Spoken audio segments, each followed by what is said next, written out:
We are blessed to have a young gospel preacher here. So welcome Sarah May to our speaking now. All right. Is this working? Can you hear me okay? Awesome. So actually, when he put this on me, I felt like I was back in elementary school with those weird face guards. You remember those with the rubber bands that go out? That's awkward. Anyways, so hi. Happy Sabbath afternoon. I'm happy to see you all here. I hope that you ate well and you... Maybe it's working, maybe it's not. But I'm just going to really quickly reiterate what happened this weekend. Last night, Pastor Dan talked about the fact that all we need is Jesus. Jesus plus nothing. There is nothing in this world that can balance us, save us, free us, or give us self-worth like Jesus. And that was the premise of his talk. And then Pastor Tony this morning talked about the tree, the cross, and the city and their relationship, pointing out that Jesus is the whole story and that Jesus is deeply entwined in every aspect of it. He is the story. And then, soon after that, most of you were there, Pastor Dan talked about church standards. That not upholding the standards may be the things that knock out our relationship with Jesus. Not necessarily that we're supposed to be fixated on the standards so much that we lose our focus on Christ. And that's a constant challenge that we have as Christians, right? We follow the rules and we get caught up in those, and then we focus on what we actually believe in. So today, it's my turn. It's my turn to attempt to introduce you to the Jesus that I know, and to help all of us turn our eyes once more to that great being, that Jesus, and who he is in our individual lives. You see, it's really hard for me sometimes to capture who Jesus is. I get really caught up sometimes in the abstract or sometimes in the rules. And so sometimes it's hard to capture something that you can't actually capture, right? That's where we're at a lot of times as Christians, like trying to define something that's undefinable. Because it's so big, because Jesus is so big that we can't put him in this box, explain him, and just say, this is God, here you go, right? And so here's my feeble attempt to introduce one aspect of Jesus that I think is just breathtaking and phenomenal. He is this ridiculous person who can inspire a nation, hug out the tears of a little kid, heal the dying, and still have time to make lunch for 5,000 people. His motives in his daily tasks seem so pure and so just. So why do we always question him? Why do we step? Is God just? Is he fair? Is something wrong with God? Am I allowed to feel this? So often we're caught up in that. And so that reminds me of this story of when I was about 3 or 4. My grandmother, who I called Nanny, died.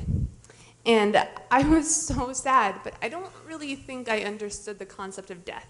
And I remember my parents packed all this up. We put her in place. And I think I'm getting a new mic, so let me preempt this. Sorry. Does this work better? Oh, hey. It was kind of like a weird rap before, right? Okay, so we were packing all of this stuff up, and I remember very vividly saying, where are we going? And my dad said, to Nanny's funeral. In my head, I thought, we're going to see Nanny, right? Because as a little kid, I couldn't understand this concept of death. And I still remember that I was standing on the edge, and it didn't hit me what was happening until I saw my Nanny being put in the ground. And suddenly I started shrieking, and I was yelling, Daddy, Daddy, they're putting Nanny in a hole. And my dad, of course, grieving his mother, is looking at me trying to figure out, how do I explain one more time to this 3 or 4-year-old what this is happening right now? And so my kind and loving father bent down and began to explain it to me. He explained that Jesus loves us, that Nanny is just sleeping, and that it seems unfair right now, but Jesus is good, that he'll come back for us. And when he does, Nanny will wake up, and she'll be happy and healthy and alive. Apparently, I thought this was pretty important. And so I don't really remember this part, but they tell me that I decided to go from person to person around that funeral stage area and say, do not panic. Nanny is only sleeping. Jesus will come back, and she'll be alive. It will be okay. And so I went from person to person, letting everybody know, it's okay. It's okay. Because in a 3-year-old mind, you trust what your father tells you. In a 3-year-old mind, there was so much hope in my dad's eyes that I did not doubt for 1 second that one day Nanny would be healthy, alive, and I would be able to see her, and everything is okay. And so I think about that moment a lot. And then last night, I mentioned this a little bit, that I often struggle with this. Sometimes I get so hypothetical and so philosophical in my own head that I wonder what I actually do believe in. Because I've been told, here's the checklist, right? Here's how you get a relationship with Jesus. Here's who Jesus is. Here's all these things, and we start checking those things off, and we're like, yeah, I'm doing pretty good. My checklist is complete. But do we really believe this? Do we really believe and understand that Jesus will come back and everything will truly be okay? Do we believe that Jesus knows what he's doing with all of the rubbish of the world? Do we believe in our core that Jesus is just? Or is it sometimes just easier to stop caring and believe in the general concept of Jesus and stand slightly indifferent in the corner? Not truly defining if Jesus is truly just or not, and just stand on the edge, unsure of whether we are allowed to get involved in anything. What helps clear this up for me is at the start at Luke. Jesus decides to tick off an entire group of people. Luke 4:17-19. It says, "And the scroll of the prophet Isaiah was handed to him. Unrolling it, he found the place where it is written, 'The Spirit of the Lord is on me, because he has anointed me to proclaim good news to the poor. He has sent me to proclaim freedom for the prisoners and recovery of sight for the blind, to set the oppressed free, to proclaim the year of the Lord's favor.'" So he reads these words from Isaiah, and then he says, "I am the one who is fulfilling this." All the Pharisees go insane at this moment, because now there's this man who's reading this, has now declared himself the one that's going to fulfill the prophet Isaiah's words. He declares the good news about freeing the prisoners, recovering the sight of the blind, freeing the oppressed. Jesus openly acknowledges his role in social justice. He takes a stand and reaches beyond the rules and into the murky waters of social justice. Jesus has no fear in getting his hands dirty or who he even associates with. He's showing the Pharisees and Rome his true colors. He embodies the love of the law and does what the law can't do. That's how Jesus reaches out to the people that he shouldn't. In John 8:2-11, there's a story that I love. It's a story that we often use to illustrate how cool God is. But it's a story where Jesus, at the very beginning of the day, decides to walk into the temple, and he sits himself down, and he's sitting there, and he's ready to teach, which means people are starting to surround him because he's going to explain things and teach people out of the scrolls. And as he sat down, a few teachers of the law, the Pharisees, came over, and they were dragging this woman with them. And they threw this woman in front of him, and they said, "Here, this woman has committed adultery." Or in their words, they say, "Teacher, this woman is caught in the act of adultery, and the law of Moses commanded us to stone such a woman. Now what do you say?" They were using this question as a trap in order to have a basis for accusing him. This was their sneaky plan. They were going to throw Jesus into this impossible situation and expect him to fail miserably so that way they could get rid of him, because they don't like him. So there Jesus is. He looks at the woman, he looks at the Pharisees. Jesus bent down and started to write something on the ground. The Pharisees then asked him more questions, so he started to straighten up and look at them. "Let any one of you who is without sin be the first to throw the stone." Again, he stooped down and wrote on the ground. At this, those who heard began to go away, one at a time, the older ones first, until Jesus was the only one left with the woman.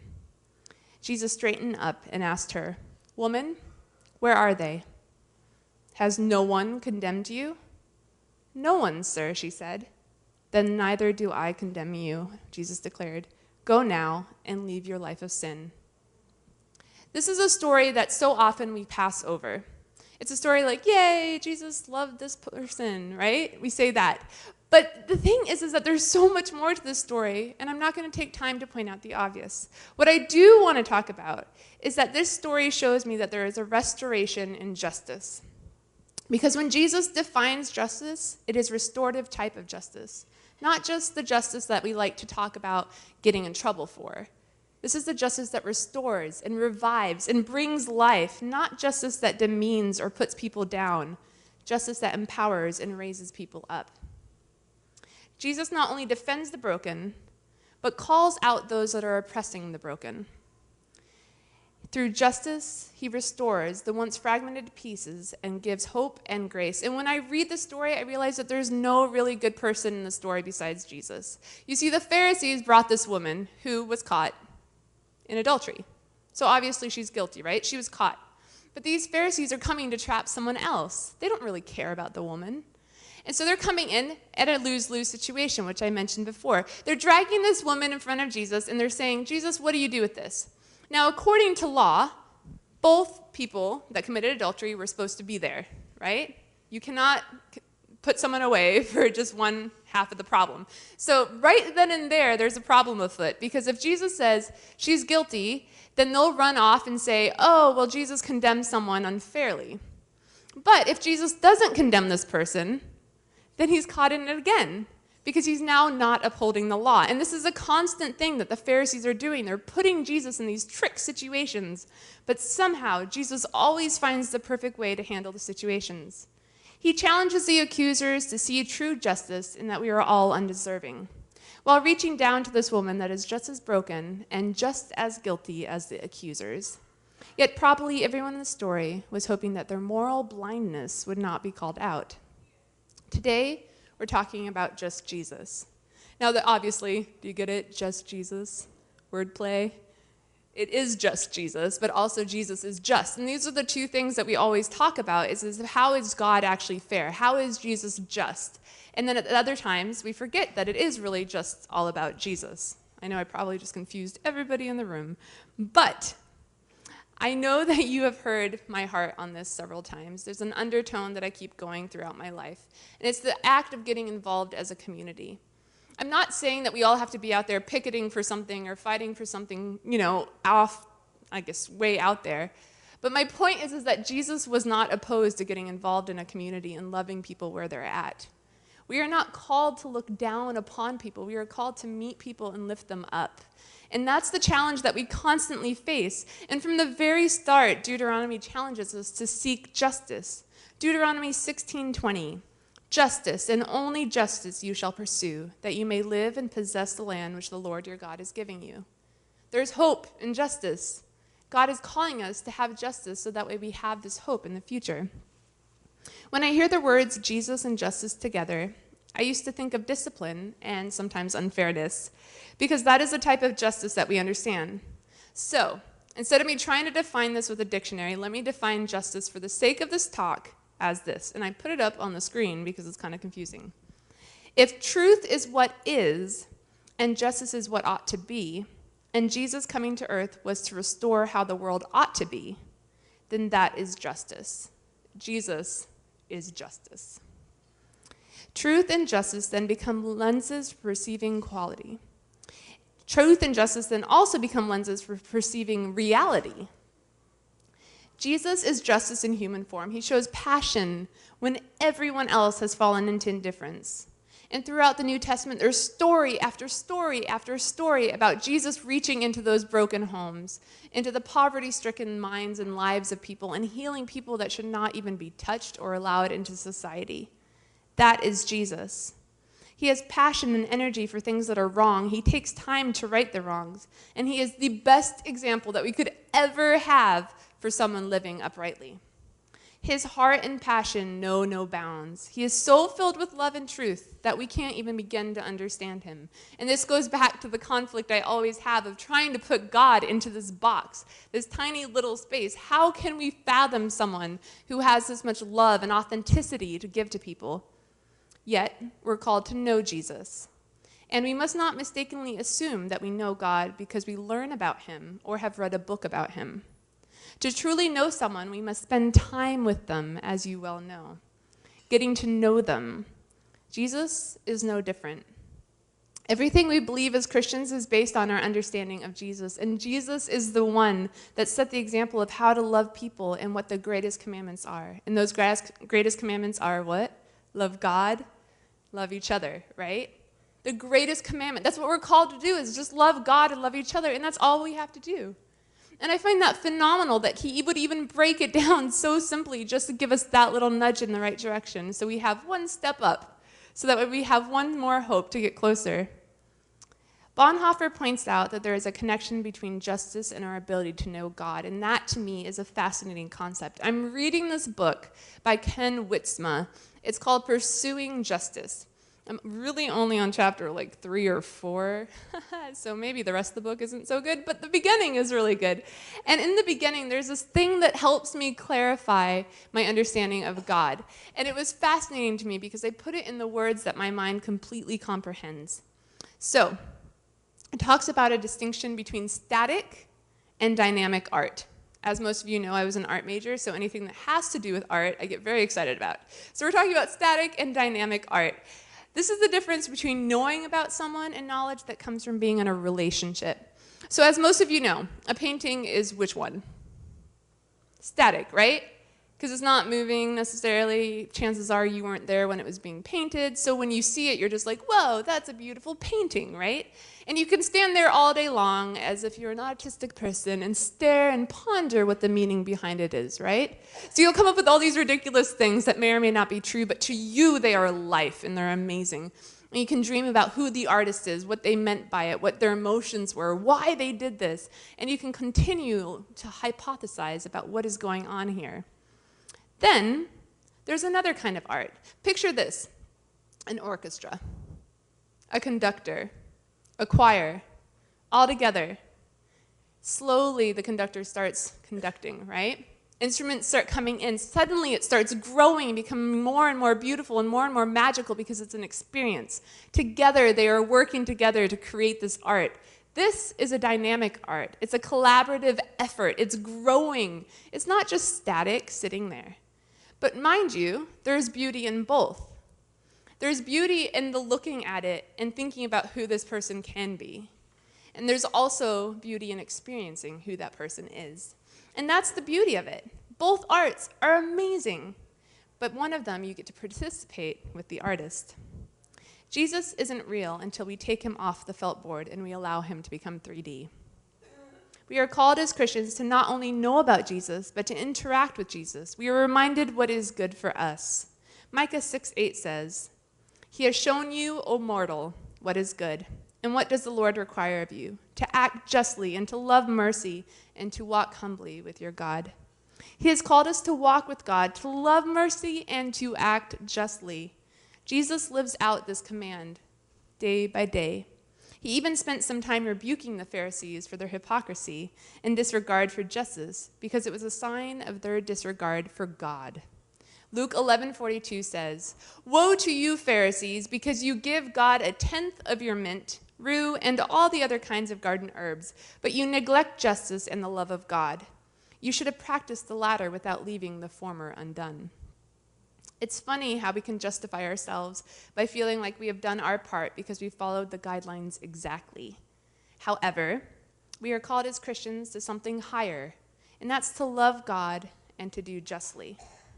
We are called to experience life with Christ on a daily basis, at every twist and turn, no matter how ugly or disturbing it gets. We are to be one with Jesus. We are called to experience. We are called to live, as Micah 6:8 said, to act justly, to love mercy, and to walk humbly with our God. Let's pray. Dear God, thank you so much for this day. Thank you so much for the opportunity to come together and just talk about who you are and challenge ourselves to another level of living. I know some people here already do all this, and so many of us think that we're constantly growing to who you want us to be. And God, I just want to pray that you do come down. You fill us with the energy that we need to be able to go out there and to truly experience who you are, and to not lose focus on everything else, but to experience life daily with you. Thank you for loving us. In your name, amen.